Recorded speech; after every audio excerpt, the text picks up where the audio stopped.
안녕하세요. 여러분과 함께하는 딥다이브 시간입니다. 오늘은 좀 흥미로운 조합을 가져왔어요. 19세기 후반 유럽의 어떤 지적인 반항 이런 거랑요. 요즘 이야기하는 힐링 스페이스 디자인 이걸 한번 같이 보려고 합니다. 이 언뜻 보면 완전 다른 시대 얘기 같잖아요. 네, 그쵸. 시대도 다르고 고민도 달라 보이는데요. 근데 당시 예술가들이 느꼈던 그 진보에 대한 환멸감 같은 거 있잖아요. 뭔가 좀 속이 비었다는 느낌. 그거랑 지금 우리가 과학이나 디자인으로 웰빙을 만들려는 노력, 이 혹시 어딘가 연결되지 않을까? 이런 생각이 들더라고요. 자, 한번 깊이 들어가 보시죠. 네, 좋습니다. 이번 딥다이브 목표가 바로 그거예요. 보내주신 자료들 보면서 각 시대가 뭘 불안해했고 또 뭘 갈망했는지 그런 걸 비교해보는 거죠. 그러면서 이게 오늘 우리한테 어떤 의미가 있을까 같이 찾아보면 좋겠습니다. 단순히 나열하는 게 아니고요. 그 사이에 어떤 미묘한 연결점들? 그런 걸 좀 탐색해 볼게요. 좋습니다. 그럼 먼저 19세기 후반 유럽으로 가볼까요? 자료 보니까 보돌레르나 니체 같은 인물들이 나오는데 이 사람들이 당시 사회 분위기에 대해 되게 비판적이었어요. 그렇게 진보라고 막 여겨졌던 것들 있잖아요. 실증주의나 과학, 현실 정치, 아니면 다윈 이론 같은 거요. 이런 게 오히려 인간의 깊은 감정이나 정신적인 가치를 막 누른다 이렇게 느꼈다는 거죠? 맞습니다. 그 당시 사람들이 보기에는 사회가 점점 더 물질적인 거, 피상적인 거에만 너무 집중하는 것처럼 보였던 거예요. 특히 니체가 문화속물, 그러니까 cultural philistine이라고 딱 꼬집은 개념이 있거든요. 이게 되게 중요해요. 아, 문화속물? 그게 어떤 건가요? 이게 그냥 무지한 대중하고는 너무 달라요. 문화나 예술을 소비하고 아는 척은 하는데 그 진짜 깊이나 가치는 잘 모르는, 뭐랄까 약간 어중간한 사람들이죠. 아, 그거 진짜 흥미로운데요. 약간 요즘 소셜미디어에서 막 예술작품 사진 올리고 좋아요는 많이 봤는데 정작 그 의미나 맥락에는 별 관심 없는 그런 모습하고도 좀 겹쳐 보이는 것 같기도 하고요. 정보는 진짜 많은데 깊이는 좀 얕아지는 느낌? 자료에서도 대중신문 같은 매체가 이런 걸 부추겼다고 하더라고요. 그렇죠. 니체는 이런 피상성이 막 퍼지면서 결국 대중인간, 매스맨이라고 하죠. 그런 개성 없이 획일화된 인간형이 나온다고 봤어요. 그리고 이게 또 1848년 혁명 이후에 강조됐던 현실주의, 리얼리즘의 어떤 신중함, 이게 오히려 이런 속물적인 중산층 문화를 치웠다는 분석도 있고요.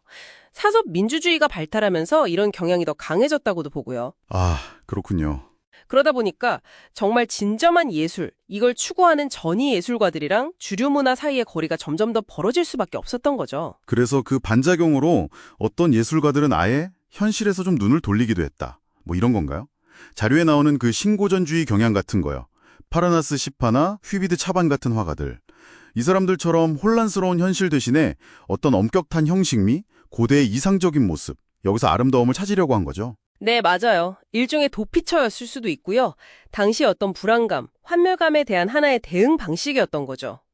자, 그럼 여기서 한번 시선을 현재로 확 돌려볼까요? 19세기가 그렇게 진정성, 깊이 이런 걸 찾아 헤맸다면 오늘날 우리는 웰빙이라는 키워드에 좀 집중하는 것 같아요. 바로 여러분이 보내주신 힐링 스페이스 관련 자료들 얘기입니다. 맞아요. 여기서부터는 접근법이 완전히 달라지죠. 이 힐링 스페이스 연구들은 건축이나 환경 디자인이 인간의 건강, 행복, 그러니까 웰빙에 진짜 어떤 영향을 주는지 이거 좀 과학적으로 증명하려고 해요. 막 뇌파 측정 EEG 장비나 생체 데이터 실시간 수집 같은 첨단 기술까지 쓰고요. 네, 아주 구체적인 예로 그 최애댕 에탈 연구를 들 수 있겠네요. 이 연구팀이 도시 공공공간 디자인이 사람들 웰빙에 미치는 영향을 정량적, 정성적 방법으로 다 분석했어요. 아, 양쪽으로 다요? 네, 그냥 좋다 이런 느낌적인 느낌 말고요. 실제로 잘 디자인된 공간이 스트레스를 진짜 줄여주는지, 신체 활동을 늘리는지, 사람들 사이에 어떤 사회적 유대감을 높이는지 이런 걸 데이터로 보여주려고 한 거죠. 그렇군요.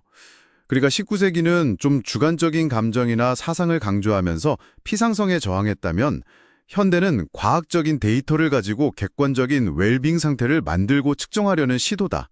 이렇게 볼 수 있겠네요. 네, 그렇게 볼 수 있죠. 어떻게 보면 정반대 접근 같기도 하고요. 네. 근데 또 흥미로운 지점은 뭐냐면 두 시대 다 현실에 뭔가 부족하다 이걸 느끼고 뭔가 더 나은 상태를 추구한다는 점에서는 또 맞닿아 있다는 거예요. 19세기가 갈망했던 고상한 사상, 진정한 감정 이런 거랑 오늘날 우리가 과학적으로 잘 설계된 힐링 스페이스, 이걸 통해 얻으려는 웰빙, 이게 결국 인간이 추구하는 근본적인 가치와 어떻게 연결될까? 이런 질문을 던져볼 수 있죠. 그렇네요. 표현 방식이나 접근법은 정말 많이 달라졌는데 어쩌면 인간은 늘 비슷한 질문을 하고 있는 건지도 모르겠어요. 어떻게 하면 더 잘 살 수 있을까? 뭐가 진짜 만족감을 주는 걸까? 뭐 이런 질문들이요. 근본적으로는 인간 경험의 질을 높이려는 노력이다. 이런 공통점이 있을 수 있다는 거죠. 자, 오늘 저희는 19세기 유럽의 어떤 문화적 고뇌에서 출발해서 현대의 웰빙 디자인까지 시대를 막 넘나들면서 흥미로운 여정을 같이 해봤습니다. 두 시대의 고민과 해법이 어떻게 다르고 또 어떻게 닮았는지도 좀 살펴봤고요. 네, 그렇죠. 여기서 여러분께 마지막으로 한번 던져볼 질문은 이거예요. 19세기가 그토록 경계했던 피상성 있잖아요. 이게 혹시 오늘날 우리가 추구하는 웰빙 속에도 뭔가 다른 형태로 숨어 있는 것 아닐까요? 예를 들면 과학적으로 검증된 힐링 효과, 이런 것만 막 좇는 것이 또 다른 형태의 깊이 없는 추구가 될 수도 있지 않을까. 뭐 이런 생각도 해볼 수 있겠죠. 생각해볼 만한 질문이네요. 네, 이 질문에 대한 답은 한번 여러분 각자의 몫으로 남겨두고 싶습니다.